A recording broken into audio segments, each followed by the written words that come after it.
Hi, okay, we're back for just a little tiny bit more, and then we'll be done with the 6th period. So let's get started. I'm just going to show you this to show you where we're at. We did up to 8, so now we'll be doing 9 through 11. I should have just continued on, but I thought it was getting too long, but okay. So, whoops. Okay, so we're at 9. Okay, so the Lord's appearance, the second appearance to Solomon. When Solomon finished building the house of the Lord, the king's house, and all he desired, the Lord appeared to Solomon a second time, King Solomon, and just as he appeared to him in Gibeon. So let's turn this. Okay. And he tells him that he heard his prayer.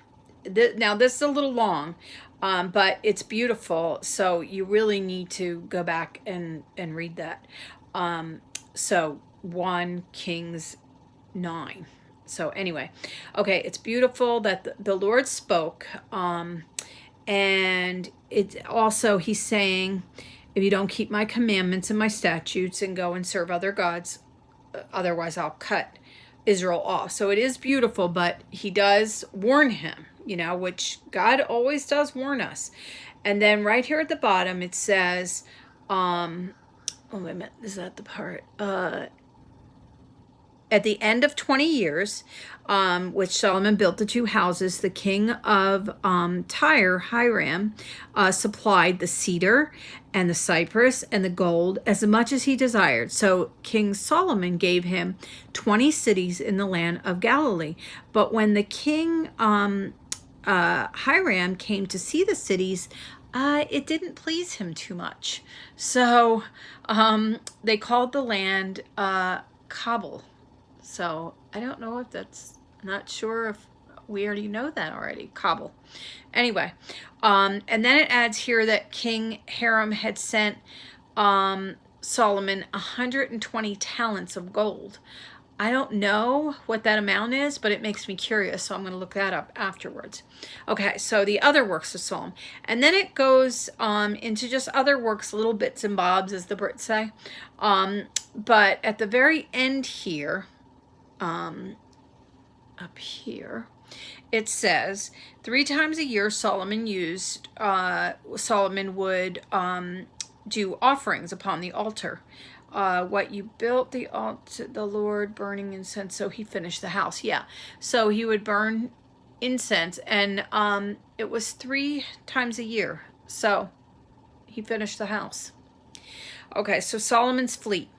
And then it gives a little information here about the fleet of ships that he had built, that King Solomon had built, and one I think was kept near the Red Sea, I think it said. Okay, so the visit from the Queen of Sheba. Well, this lady is something else, I tell you. Over here I'm breaking through. It has how she looked when she came in with all of her men and camels and gifts. So that's kind of interesting. Now the Queen of Sheba heard that the fame of Solomon concerning the name of the Lord. So she came to test him with hard questions. So she came with camels and spices and gold and precious stones, and a very great retinue. I never heard that word before. So I looked it up, and it means a lot of advisors. So that was interesting. She told Solomon everything on her mind, and he answered all her questions. And finally, she says, the report is true. I didn't believe it until I came to see with my own eyes and saw. And we're going to go here. A royal visit. The Queen of Sheba is quite a character. Hearing of Solomon's fame, she comes with lavish gifts and examines everything about Solomon's kingdom. She quizzes Solomon and finds that he is even wiser than she expected. She was known for being noble and wise herself. Her respect means a lot and helps Solomon become even more famous. So that was interesting. And then she went on to praise him. Happy are your wives and servants, and blessed be the Lord your God, who is delighted in you on the throne of Israel. And she gave King Solomon 120 talents of gold and spices and precious stones. And then it goes on about the instruments King Solomon had made. And I guess he offered her anything she desired. And I'm assuming those instruments were part of it, the way it said. And then it says she returned to her land. Okay. And then it goes on to say about the weight of gold that came to Solomon in 1 year was 666 talents of gold. And then it goes on to say that he had this gold beaten into 200 large shields. I guess they beat it into sheets. And it says the king also had a great ivory throne made, overlaid with the finest gold, and describes the throne and how many steps, and I mean everything. And it goes into King Solomon excelled at more than all the kings of the earth in riches and wisdom. And the whole earth sought the presence of Solomon to hear his wisdom, which God had put into his mind. Every one of them brought presents of silver, gold, garments, spices, horses, mules, and then it goes into a little bit of the livestock stuff that he got. So now over here. And like I said, this is going to be short, and I really should have just added this to the other one, but I didn't think about it. So breakthrough, again, this one for kids and really adults, if you ask me. Solomon's errors. Now King Solomon loved many foreign women and that starts with the daughter of Pharaoh, and then it goes into a bunch of foreign land names. That's over here. Where is it? It goes into all the names of the countries and the women and all that. Okay. And he clung to these loves, and he had 700 wives. 700 princesses, 700 wives and princesses, and 300 concubines. And his wives turned away his heart turned to other gods, and he was not true to the Lord, his God, like the heart of David, his father. So basically here, since we have more time, you knew it would happen through 1 Kings. The author keeps reminding us that God's blessings will stay with Solomon as long as he's obedient to God. But he wasn't.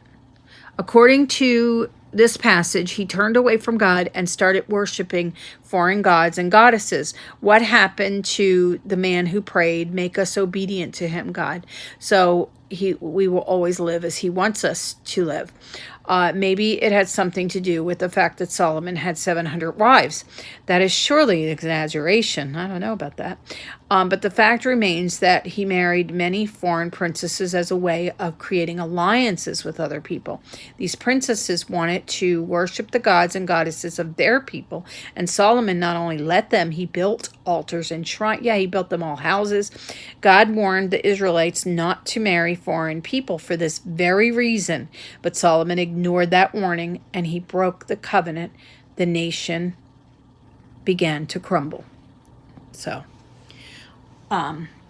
okay, so adversaries of Solomon.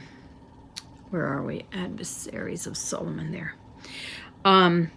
So the Lord raised up an adversary against King Solomon, Hadad, from the royal house of Edom. He was an Edomite. From when David, let's see. David and Joab, the commander, when he was alive, they went up and buried and slain. He slew every male in Edom. Yeah, except one got away. And he escaped when he was a child, Hadad. And now he's coming back once he found out that King David was dead. And the Lord raised up another adversary, Rezon, there. And so the two of them were doing mischief during those last days.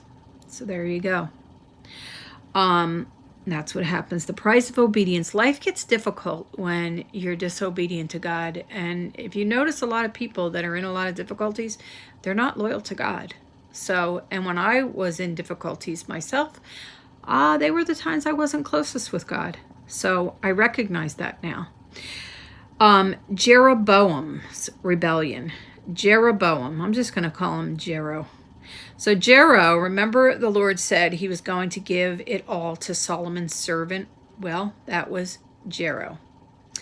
King Solomon had given Jeroboam, Jero, charge over all labor force of the house of Joseph. Okay? This was prior. He didn't know that that was going to happen. So he was forced over all the labor, the forced labor, like the slaves, which is sad. But he knew he was able, so he trusted him. So evidently he's an intelligent man. But that changed when Ahijah saw him on the road one day alone. Evidently he's a prophet. And told him, take for yourself 10 pieces. For thus says the Lord of Israel, behold, I am about to tear the kingdom from the hand of Solomon and will give you 10 tribes. But he shall have just 1 tribe for the sake of my servant David. And for the sake of Jerusalem. So, because Solomon has forsaken me and worshipped other gods, and he names them here, the specific gods, he has not walked in my ways, doing what was right in my sight and keeping my statutes and my ordinances as his father David did. I will not take the whole kingdom out of his hand. I will make him ruler all the days of his life for the sake of David, but I will give you 10 tribes, and his son I will give 1 tribe. David, my servant, will always have a lamp before me in Jerusalem. And the Lord goes on that the servant must listen to his commands and walk in his ways and do what is right, keeping his statutes and commandments as David did. He promised he would build him a house as he built for David, and he will give Israel to him. And he will afflict the descendants of David, but not forever. Solomon then wanted to kill him, and so he fled to Egypt and was in Egypt until the death of Solomon. So that's where we're ending today. And I'll just show you, since we have a second, I'll just show you here. I just like to keep us oriented. So we just finished the royal kingdom. Now we're going on to the divided kingdom, Israel's darkest period. Okay? So we've done all of these books, and now we're in 1 Kings. So we're still going to be in the 8th book of these are the 14 narrative books. So we're 1, 2, 3, 4, 5, 6, 7, 8. So we're in the 8th one. Okay? So when we're talking about early world, turquoise is Genesis. Patriarchs, burgundy, is the other part of Genesis. And then Egypt and Exodus. Look at that. I already forgot my things. I'm still trying to memorize this. So I'm going to continue to memorize this. But basically, that's the thing with Jeff Caven's thing that I never really did well enough. Back then, 10 years ago, I did, but I just don't remember it now. So when I'm all done this, I'm going to try to do that before I go on to the secondary books in each one. Just to help me to make it easier to understand things as I go along. So, okay. So those are the 14. And I had messed up that patriarch, so I just wanted to clear that up. So, okay. So that's the end of the 6th period. Okay?